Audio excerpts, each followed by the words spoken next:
这个地方是新竹的尖石乡，那在这边可以听到蝉的声音，大自然的乐章蛮不错的。那今天最主要是来这边看桂竹啦，桂蝶啊，这个桂竹叶跟我的手指头都差不多啦，小细皮。这个桂蝶笋差不多拢伫4、5月迄个时阵采收。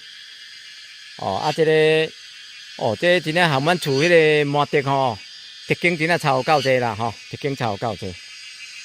这甲看规山坪拢是桂竹啦。竹笋无看到，应当4、5月就采收了啊，4、5月就采收了啊。